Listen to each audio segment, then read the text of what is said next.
ሰላም እንዴት ናችሁ? ውድ የኢትዮ ፋርማ አካዳሚ ቻናል ተከታታዮች እኔ ደህና ነኝ ያለው እግዚአብሔር ይመስገን። በዛሬው ቪዲዮ ፕሮግራማችን የምናየው ዲቪ 2026 ሪዛልት ወይም ውጤት ተለቋል። ስለዚህ ዲቪ 2026 ውጤትን ለማየት ወይም ሪዛልትን ለማየት ስለዚህ ኮምፒውተር አያስፈልግም፣ ስልክን በመጠቀም ብቻ ማየት ይቻላል። ስለዚህ እንዴት አድርጋችሁ በስልካችሁ ማየት እንደምትችሉ ስቴፕ ባይ ስቴፕ አንድ ባንድ ማሳያችሁ ይሆናል። እንዲሁም ዲቪ ኮንፊርሜሽን ነምበር የጠፋባችሁ ልጆች እንዴት አድርጋችሁ መልሳችሁ ማግኘት እንደምትችሉ የማሳያችሁ ይሆናል። ጤና ነክ ቪዲዮዎችና እንደነዚህ አይነት ከዲቪ ጋር የተያያዙ መረጃዎችን በቀጣይ ቪዲዮ ስለምሰራ ቪዲዮ በመለቅበት ሰዓት ስለዚህ እንዳያመልጣችሁ ሰብስክራይብ ያላደርጋችሁ የቻናል ቤተሰብ መሆን ትችላላችሁ። እንዲሁም ቪዲዮ ላይክ፣ ሼር ማድረግ እንዳትረሱ። ናው ሌታስ ኮንቲኒዩስ ቱ ቱዳይስ ቪዲዮ። በቀጥታ ወደ ዕለቱ ቪዲዮአችን እናልፋለን። በመጀመሪያም ወደ ስልካችሁ ክሮም አፕሊኬሽን ትገባላችሁ። ከዛ በፊት ግን ዳታ ወይም ዋይፋይ ያስፈልጋችኋል። ከዛም ሰርች ባሩ ላይ አንዴ ክሊክ ታደርጉና dvprogram.state.gov ብላችሁ ሰርች ታደርጋላችሁ። ሊንኩን ዲስክሪፕሽን ቦክስ ላይ ላስቀምጥላችኋለሁ ወይም ይህ የምታዩትን ስክሪን ላይ ያለውን ሊንክ ነው አስገቡት።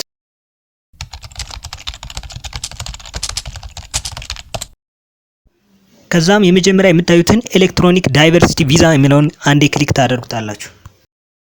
ከዛም ይህ የምታዩትን ዲቪ የምታይበትን ፔጅ ይከፍትላችኋል። ከዛም ቼክ ስታተስ የሚለውን አንዴ ክሊክ ታደርጉታላችሁ።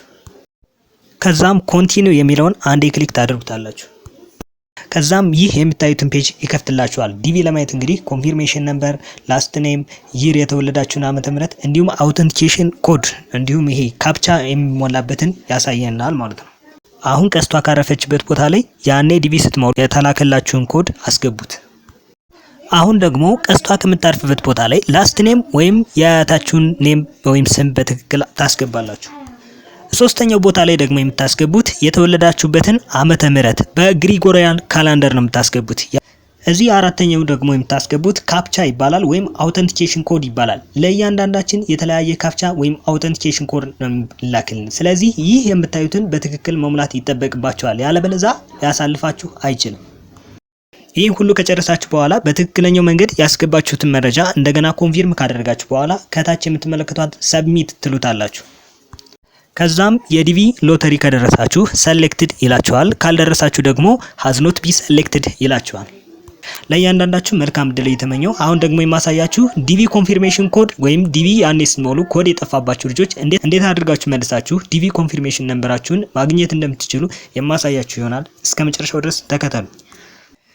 በመጀመሪያም ቅድም ባነገርኳችሁ ዌብሳይት ትገቡና ከዛ በኋላ ኮንፊርሜሽን ነምበር ከሚለው ላይ ከታች ላይ ከስር ፎርጎት ኮንፊርሜሽን ነምበር የሚል አለ። እሱን አንዴ ክሊክ ታደርጉታላችሁ። ከዛም ይህን የምታዩትን ፔጅ ይከፍትላችኋል። ከዛ በኋላ አስፈላጊውን ሁሉ መረጃ አንድ ባንድ ትሞላላችሁ። አሁን ቀስቷ ካረፈችበት ቦታ ላይ 2025 ነው ማለት ያለባችሁ። ምክንያቱም ዲቪ የሞላ ነው 2025 ለ2026 ስለሆነ ነው። አዘር የሚለውን ከጠየቃችሁ ደግሞ 2026 ትሉታላችሁ። ከዛም ሁለተኛው ተራ ቁጥር ላይ ደግሞ ላስት ኔም ከሚለው ላይ የአያታችሁን ስም፣ ፈርስት ኔም የሚለውን ደግሞ የእናንተ ስም፣ ሚድል ኔም ከሚለው ደግሞ የአባታችሁን ስም ታስገባላችሁ። ከዚህ ላይ ጥንቃቄ ማድረግ ያለባችሁ ነገር ቢኖር ማንኛውም መረጃ ያኔ ዲቪ ስትሞሉ ከነበረው መረጃ ጋር ተመሳሳይ መሆን አለበት። አንለስ ልታገኙት አትችሉም ወይም አዲስ ኮንፊርሜሽን ነምበር ልታገኙ አትችሉም። ከታች ተራ ቁጥር ሶስተኛው ላይ ደግሞ ዴት ኦፍ በርዝ ወይም የትውልድ ቀን እንድታስገቡ ይጠይቃችኋል። መንዝ ከሚለው ወሩ ላይ፣ ዳይ ከሚለው ቀኑ ላይ፣ ይር ደግሞ ዓመተ ምህረቱን በትክክል ታስገባላችሁ። ተራ ቁጥር 4 ላይ ደግሞ የምታስገቡት ኮንፊርሜሽን ነምበር እንዲላክላችሁ የምትፈልጉትን ኢሜል ነው የምታስገቡት። ተራ ቁጥር 5 ላይ ደግሞ ይህ የምታዩትን ካፕቻ ነው የምታስገቡት። ለእያንዳንዱ ሰው የተለያየ ካፕቻ ነው። ይህን ካደረጋችሁ በኋላ ሰብሚት ትሉታላችሁ። ከዛም ኮድ ይላክላችኋል፣ ማየት ትችላላችሁ ማለት ነው። ወይል እንግዲህ በዛሬው ቪዲዮ ፕሮግራማችን እንግዲህ ዲቪ 2026 ሪዛልት እንዴት አድርጋችሁ በስልካችሁ መመልከት እንደምትችሉና እንዲሁም ዲቪ ኮንፊርሜሽን ነምበር የጠፋባችሁ እንዴት በቀላሉ ማግኘት እንደምትችሉ አንድ ባንድ አሳይቻችኋለሁ። ግልጽ እንደሆነ ተስፋ አደርጋለሁ። ስለዚህ ይህን ቪዲዮ ላይክ፣ ሼር ማድረግ እንዳትረሱ። ቻናሉ ደግሞ ሰብስክራይብ ማድረግ ደግሞ ከዲቪና እንዲሁም ከጤና ነክ የተያዙ መረጃዎችን የምታገኙበትና አዳዲስ መረጃዎችን የምለቅበት ስለሆነ ሰብስክራይብ ማድረግ የቻናሉ ቤተሰብ ሁኑ። በቀጣይ በሌላ ቪዲዮ እስከምንገናኝ መልካም እድል እየተመኘሁ ባይ ባይ ቻው።